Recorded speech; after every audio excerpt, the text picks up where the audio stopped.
on it. I'm gonna try it. What did it say? Oh, she fucking passed! Get it to me.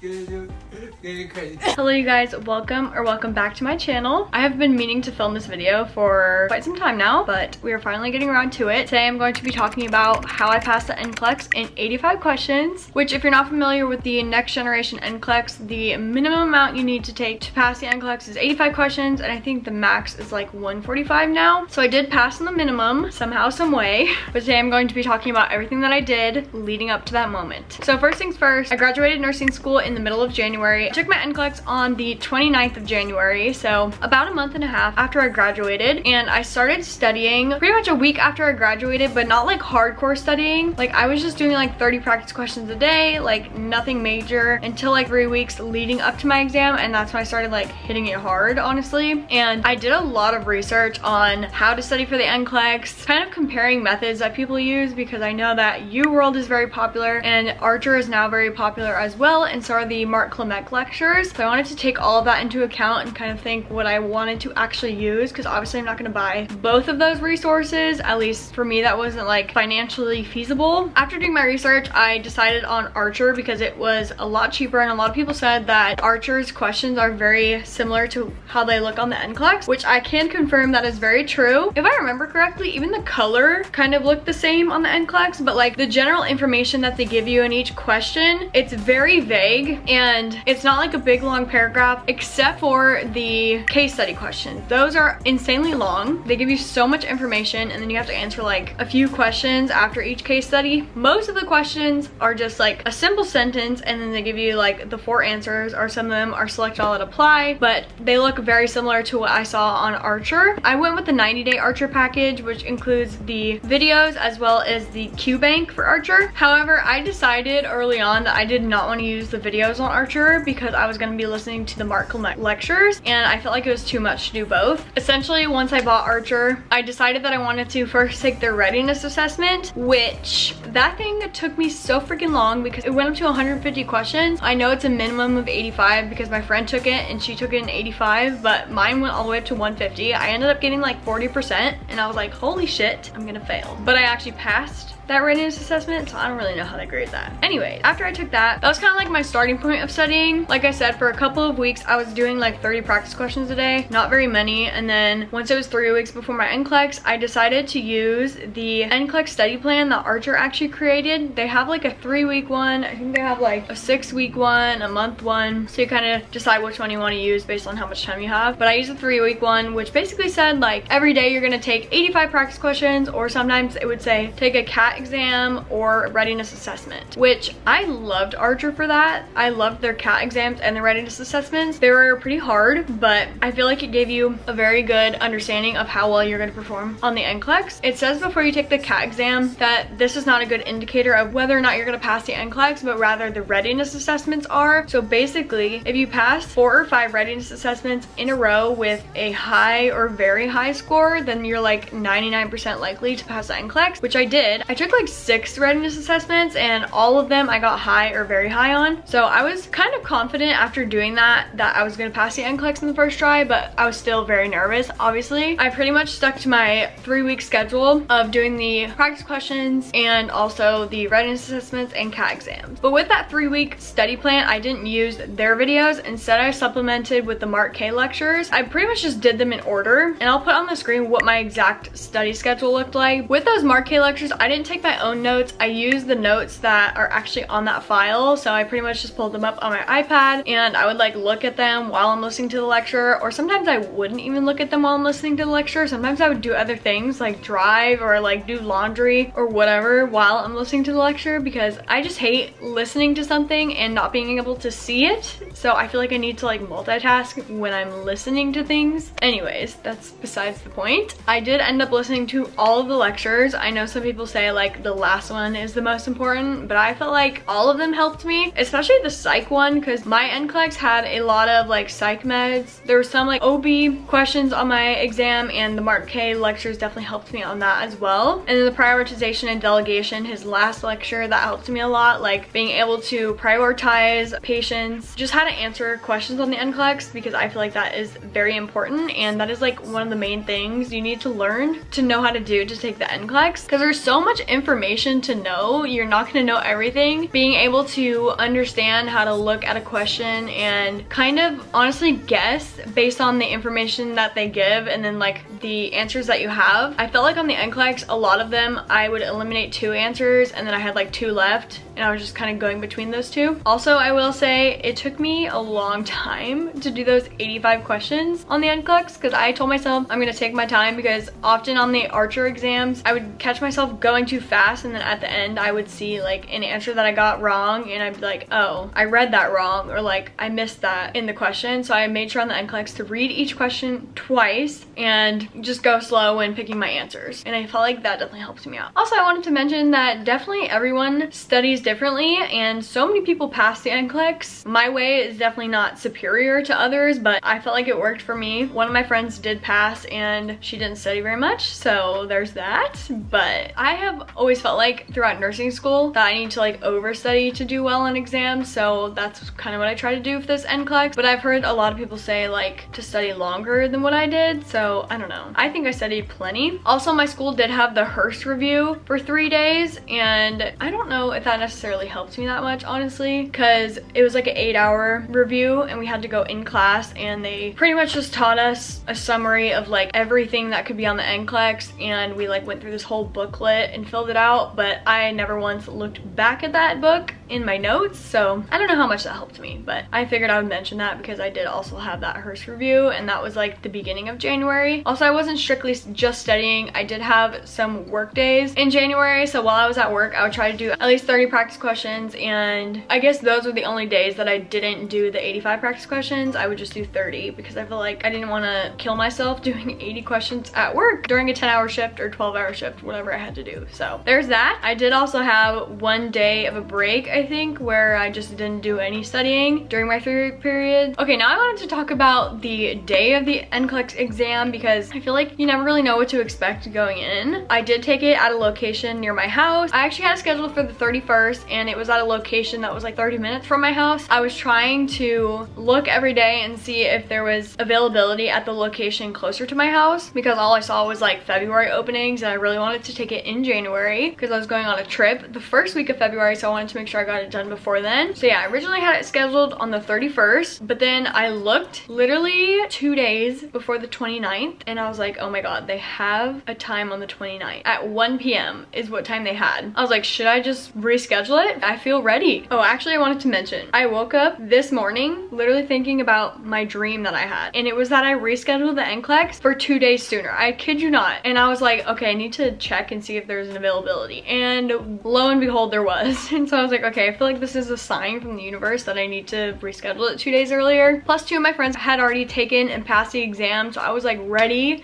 to get it over with, and I felt like I've been studying so much and so hard, and I just felt ready. So I rescheduled my exam for the 29th, and it was at 1 p.m. and I really didn't want to take my test at 1 p.m. because I am definitely a morning person. When it comes to taking exams, I just feel like my brain works better in the mornings. I kept looking throughout that day, and eventually a spot opened up for 8 a.m. so I actually rescheduled it again for that 8 a.m. and I was very happy that I did that, because I did not want to wait till 1 p.m. to take my test, because I felt like I would have so much anxiety that morning. Now I want to talk about the day before my exam and then the day of my exam, because so many people say do not study the day before your exam because you have so much information in your brain already, and you don't want to like crowd your short-term memory with new information the day before your exam, because that is what you're going to remember the most when you go to take your exam. So say you learn like pediatric milestones the day before your exam. When you go into your exam, you're going to be thinking of those pediatric milestones, and you're not going to be like using your long-term memory as much to retrieve information that you learned a month ago, if that makes sense. That's at least what I've learned. So I was like, okay, that makes complete sense. Like, I don't want to study the day before my exam. But I decided I'm not going to just sit there and do nothing the entire day, because I will just be filled with anxious thoughts about failing. I was like, let me just listen to the Mark K prioritization lecture the day before my exam. So that is what I did. The rest of the day I took off, and I was just pretty much chilling. It was actually the last game of the football season before Super Bowl. So me and my boyfriend watched 2 football games. And during these football games, I kind of just skimmed through the Mark K lectures one more time, like the notes, just to make sure there was nothing that like I forgot. Just kind of like a short review. Definitely not like solid studying because I was literally sitting in front of the TV watching the football game and doing this at the same time. But I felt like I needed to do something. I also cleaned my house that day because when I'm anxious, I tend to clean things, which I guess is good for my environment. I keep forgetting like little things. So also 2 days before my NCLEX, I took a CAT exam and I failed it. And I was literally devastated. I was like, oh my God, I take the NCLEX in 2 days. I'm gonna fail. I literally just failed a CAT exam. But like I said, the CAT exams are not like a predictor of whether or not you're gonna pass or fail the NCLEX, but still I just felt like I was gonna fail. And on the CAT exam, I honestly didn't even do that bad. I got like 70% and somehow it still failed me. So I don't really know how that worked, but I really wish I hadn't taken that CAT exam because I was like, fuck, I literally passed every other CAT exam and I got high and very high on my readiness assessments. Like I was confident before this, but now I'm not so confident. But I kind of just had to reframe my thought and think, okay, fine, that was just one test. Like that doesn't determine how you're gonna do. I also took it like in the middle of the day, which was not at the time my NCLEX was gonna be. So I was like, maybe my brain is just not working as well right now and it'll work well in the morning. Anyways, basically that's what I did the day before my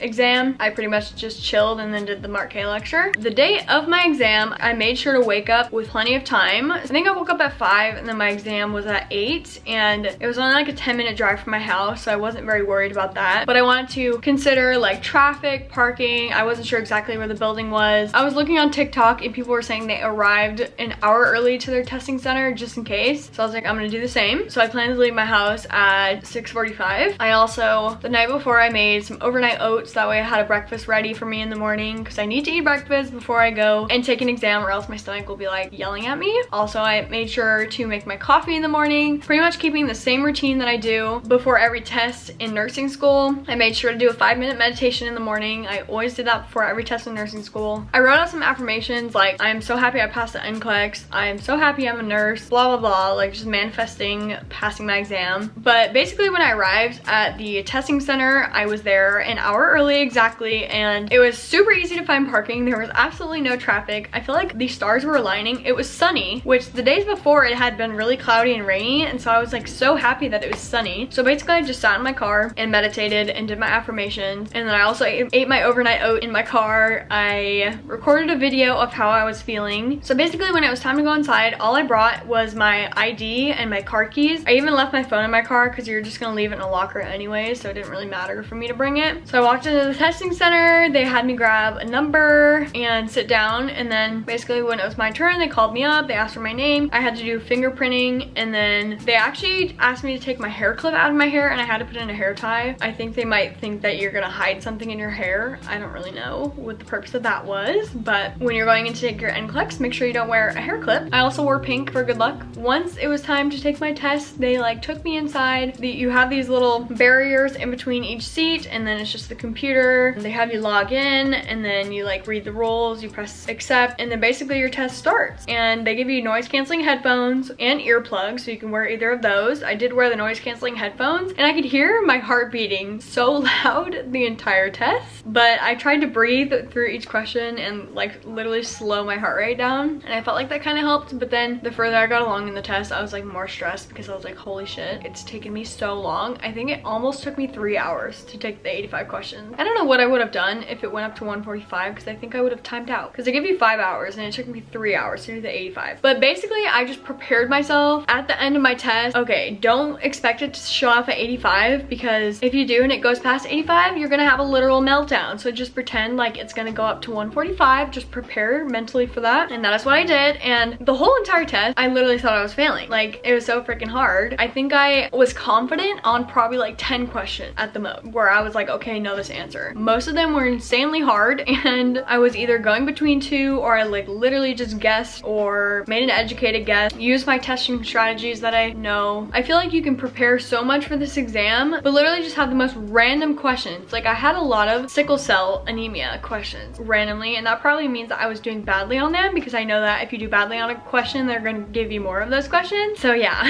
But so basically after my exam, I left the building and thought, did I just fail in 85 questions? Like, is that even possible? I literally Googled that as soon as I left, and Google told me that it is extremely rare to fail in 85 questions. So that like made me feel a little bit better. I got in my car. The first thing I did was FaceTime my nursing school friends, and I did the Pearson VUE trick while on the phone with them, and I got like the good pop-up. If you guys don't know what that is, you go to the Pearson VUE website and you like log in, put in your information and all that stuff, and then if it says like, oops, you cannot schedule another exam or something like that, I'll put the good pop-up here on the screen. But if it says that, then that most likely you did pass the exam. But if it lets you reschedule and pay for another exam, then that most likely means you failed. It's not a perfect trick, it doesn't work every single time, but I think it's like a 90% chance that it works. So I did that, and then after that I was kind of like still very anxious and stressed because I was like, I don't know if I actually passed, even though like I got that good pop-up and I felt like pretty confident that I passed, but like at the same time it wasn't like definite, you know what I mean? But nevertheless, I went home to celebrate because I no longer have to study for nursing school, and that was just like the best feeling ever. Like this was the most anxious day of my entire life, but I tried to do so many different things to like make myself feel better and feel less anxious. I think definitely meditating and writing out my affirmations helped me so much, and not like cramming information in the day before. I feel like that definitely helped as well. So that is everything I did to study for the NCLEX. I hope this video helped you guys. Sorry if it was like kind of all over the place. I was just kind of trying to remember like the timeline of everything that happened. It's kind of hard to not block it out of my memory because it was traumatizing. But now that it's over, I want to be able to help future nursing students go into the NCLEX feeling confident. So let me know down below if you have any questions about taking the NCLEX, or if you had like a similar experience, please let me know, or if you had a different experience, or if something else worked for you. Please also drop that in the comments because I'm curious. I know a lot of people use UWorld. I personally did not, just because it was expensive, and I really did love Archer. Oh, I forgot to mention one other thing that I did use a little bit was NCLEX Bootcamp. I actually worked with them in a previous YouTube video and on a TikTok video, and their software is very similar, I felt like, to UWorld. I think I probably did like 100 questions on their platform, but I really actually liked it. I didn't solely rely on it just because I've never really heard of anyone passing the NCLEX just by using the NCLEX Bootcamp, but I did honestly truly love it, and I think the questions were very similar to what I saw in the NCLEX, especially the case study questions. I really liked their case studies, so I would definitely recommend checking them out as well to consider. But yeah, thank you guys so much for watching this video, and thank you for supporting my channel along my nursing school journey. I can't wait to take you along in my journey as a nurse. Thank you so much for watching, and I'll see you in the next one.